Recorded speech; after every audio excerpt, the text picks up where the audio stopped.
Graça e paz, queridos irmãos, um ótimo dia a todos, uma ótima segunda-feira, hoje 21 de outubro de 2024.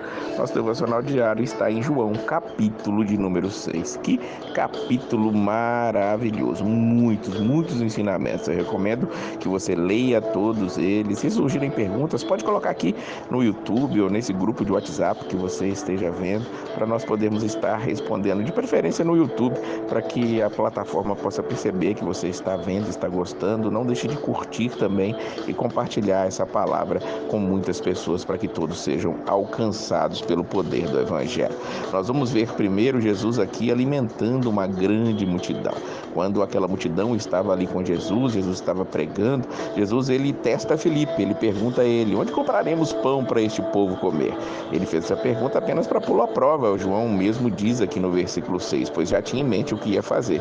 André, ele tenta trazer uma solução. Diz o versículo 9 que diz que tem um rapaz ali com 5 pães de cevada e 2 peixinhos. Mas o que é isso para tanta gente? Então Jesus, ele toma aqueles pães, ele dá graças, ele reparte entre os que estavam assentados, que ele tinha mandado sentar em alguns grupos ali, tanto quanto queriam, e fez o mesmo com os peixes. As pessoas comeram pão, comeram peixe e se fartaram ali naquele momento.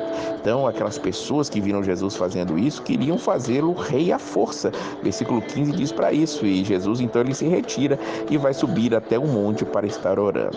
Vejamos que Jesus ele sente compaixão daquelas pessoas e ele alimenta elas com quase nada, ele alimenta grandes multidões, e é o que Jesus continua fazendo, nos alimentando com a sua palavra e também com o alimento físico, porque se não fosse Jesus, não haveria chuva, não haveria sementeira, não haveria nada. Depois deste grande milagre que Jesus está ali no monte, os discípulos resolvem atravessar o mar. Eles entram e vão para o mar. E enquanto eles estão no mar, começa uma grande tempestade. O versículo 18 diz que sopra um vento forte e as águas estavam agitadas. Então, depois de terem remado cerca de 5 ou 6 quilômetros, Jesus já vinha ali para socorrê-los. Viram Jesus aproximando-se do barco, andando sobre o mar, e ficaram aterrorizados. Eles achavam, como diz um outro evangelista, que Jesus era um fantasma. Mas Jesus ali, ele os conforta, ele diz: sou eu, não tenham medo. E Jesus sobe até o barco. Que coisa maravilhosa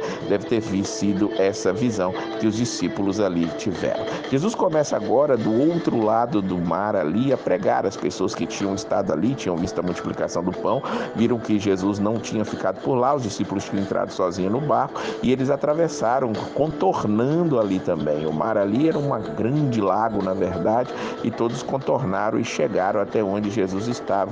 E ali eles queriam saber como Jesus tinha chegado ali. Jesus não dá satisfação àquelas pessoas e começa a pregar um sermão maravilhoso, dizendo que ele é o pão da vida. Mas Jesus conhece aquelas pessoas. Ele diz no versículo 26, a verdade que vocês estão me procurando não porque viram os sinais miraculosos, mas porque comeram pães e ficaram satisfeitos. Quem não quer deixar de trabalhar? Quem não quer ter um rei que possa alimentá-los? A maior parte do nosso trabalho, do nosso esforço, é para conseguirmos o alimento para nós e para as nossas famílias, e alguém que pudesse satisfazer isso seria realmente ovacionado, seria ali coroado como um rei.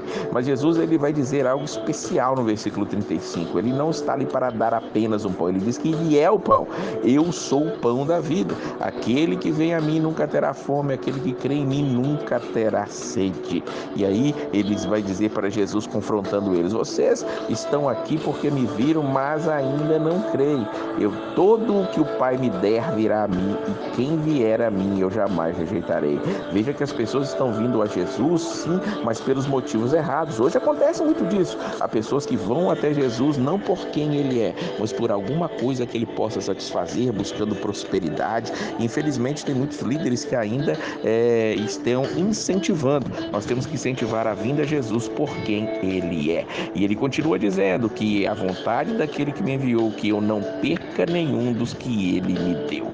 Jesus ele vai continuar falando falando acerca dessas coisas. Ele vai dizer ali que ninguém pode vir a ele, no versículo de número 44, se o Pai que enviou não o atrair. Jesus diz coisas especiais aqui, porque se você está em Cristo foi porque o Pai o trouxe, foi que Jesus te quis, e isso é maravilhoso. Mas quando Jesus diz que ele é o pão da vida, o pão que desceu do céu, eles começam a criticar Jesus, diz o versículo de número 41. E aí agora tudo se inverte. Em vez deles estarem ovacionando Jesus como rei, eles começam a criticar, diz o versículo 42. Se não é Jesus, filho de José, não conhecemos seu pai, sua mãe, como ele pode dizer desci do céu?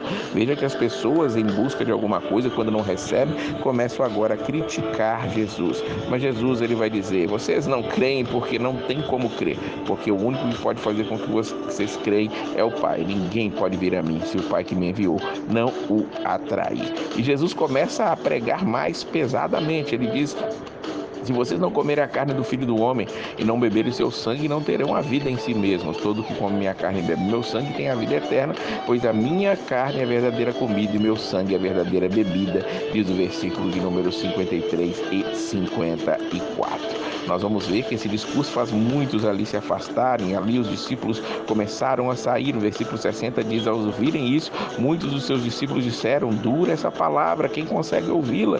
Então, no 66 diz que daquela hora em diante, muitos discípulos voltaram atrás e deixaram de seguir. Jesus tinha dezenas, centenas de discípulos que o seguiam, mas depois desse discurso de falar, comer a sua carne, beber o seu sangue, claro que Jesus estava falando ali metaforicamente, aquelas pessoas não conseguiam entender isso, eles foram embora. Jesus vira para os 12, então, ali, aqueles que estavam com ele mais próximos, e diz: vocês também não querem ir? E Pedro dá aquela resposta maravilhosa, ele diz: Senhor, para quem iremos? Tu tens as palavras de vida eterna. Não tem como ir a outro, somente Jesus tem as palavras de vida eterna. E como ele já disse, a vida eterna começa aqui, começa agora, e muitos estavam ali desprezando isso. Jesus vai trazer um ensinamento ainda mais especial nesse capítulo, e eu quero deixar claro, eu sei que já estamos passando aqui bastante do tempo, mas ele vai dizer por 4 vezes, nos versículos 39, 40, no versículo de número 44 e também no versículo de número 54. Depois de falar alguma sentença,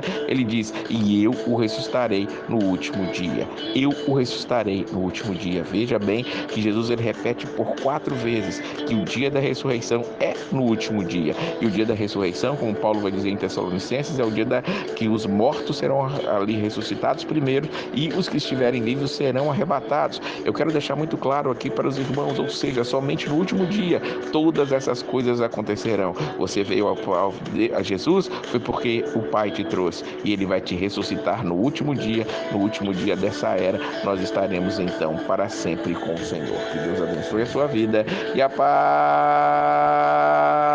do Senhor.